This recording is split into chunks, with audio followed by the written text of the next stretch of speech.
Hey guys, how is it going? How is it going? Today I have something interesting to show you.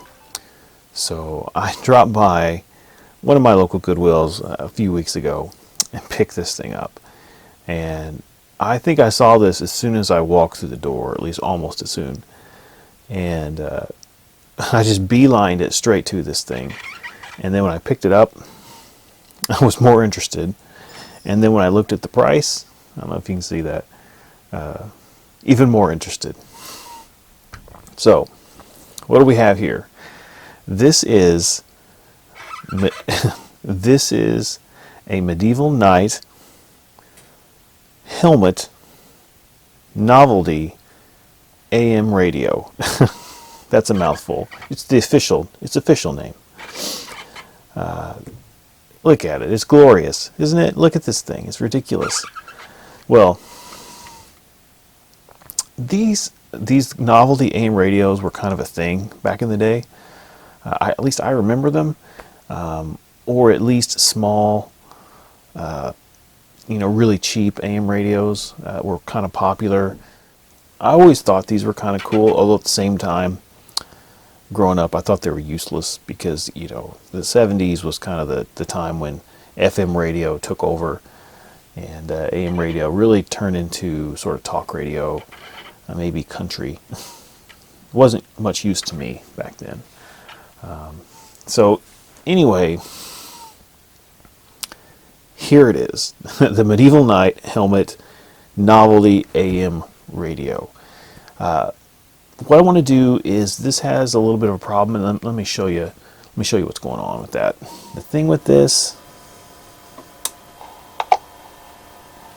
you have to, let me see.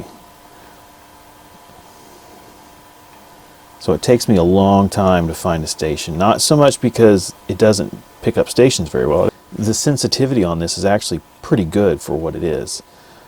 The problem is the volume knob. That's what it is.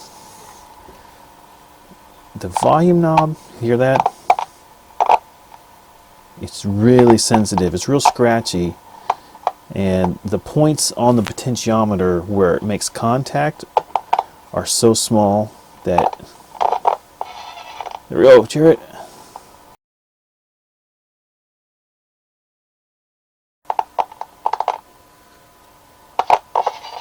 Oh, got it.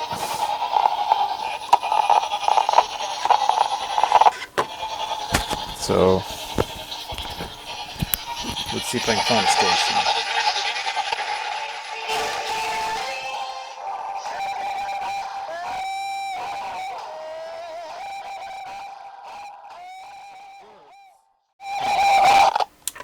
Okay, so it works, more or less. It has a real dirty volume knob. So what I want to do is I want to take this apart. I kind of want to see what's inside of it, and I want to clean that pot. I've got this is what I've been using as contact cleaner.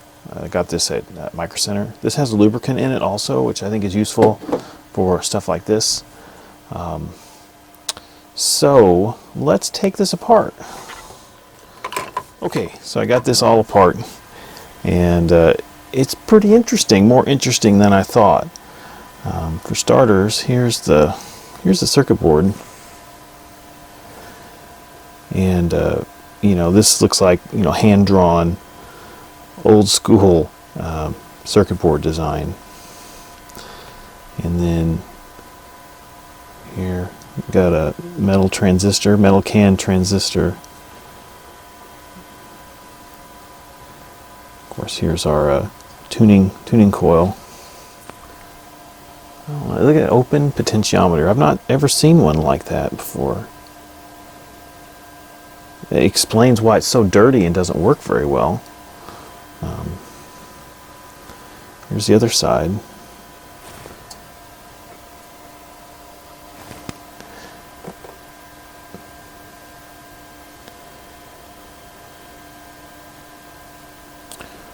It's interesting.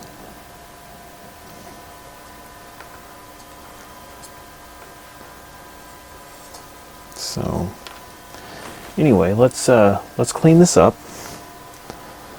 First, I wanted to just kind of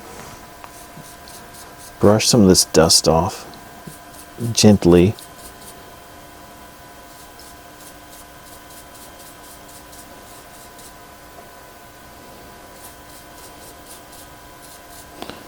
It's really gross.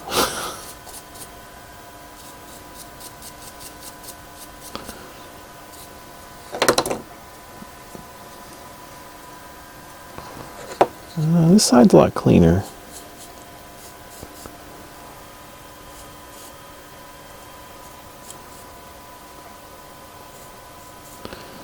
But let's use a gentle touch there. All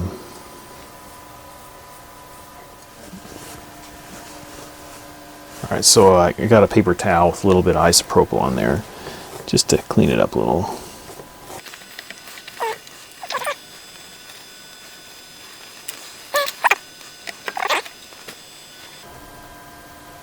This thing is made pretty well. I couldn't imagine a novelty radio being made to this standard now. It just wouldn't be. Of course, manufacturing processes have also improved, so they don't have to. Anyway, okay, so let's get this put back in place gently. Okay, this is the last thing. Well, that's kind of handy. This the volume knob is keyed, so it can only go on one way. So that's handy. So I think what I'm going to do is I'm going to turn this. Try to work out that dirt. Let's put a little more in there.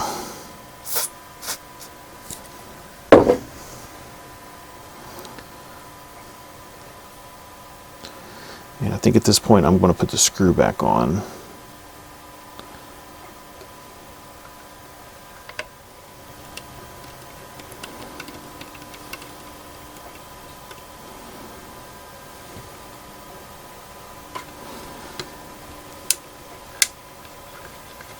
Okay, now let's work that in a little more. I hope this works. I've never seen a potentiometer like that one before, so.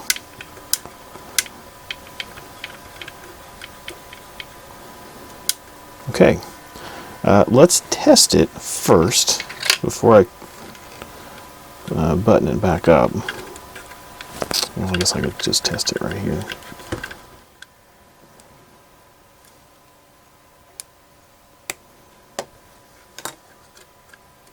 Disciples would have said there's nothing good about this.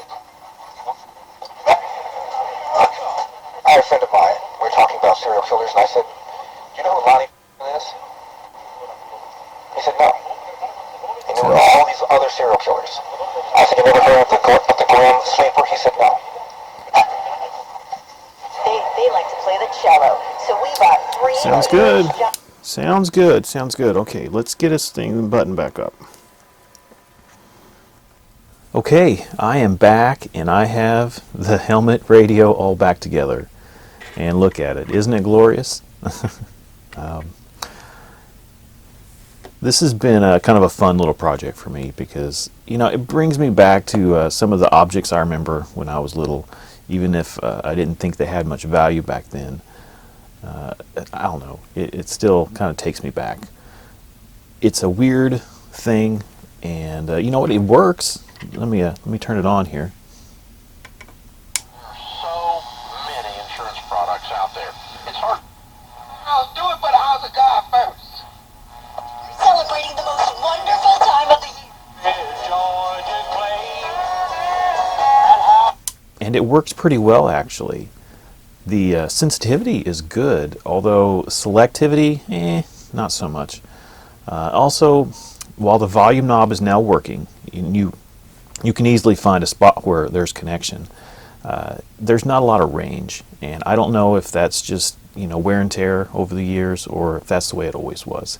This was never an expensive thing, so it never had high-end components to begin with. I think that does it. I don't know what else to say about this thing. It kind of speaks for itself in a way. Did I show you the back? It's detailed everywhere. It's amazing. They really don't make things like this anymore. They make kind of weird looking things, but there's not many weird looking things that were built well. And this was definitely made to a higher standard than what we see normally today. Okay, well, that is it for this video, guys. I really appreciate you watching this, and I hope you enjoyed it. I will catch you next time. Y'all take care. All right, bye.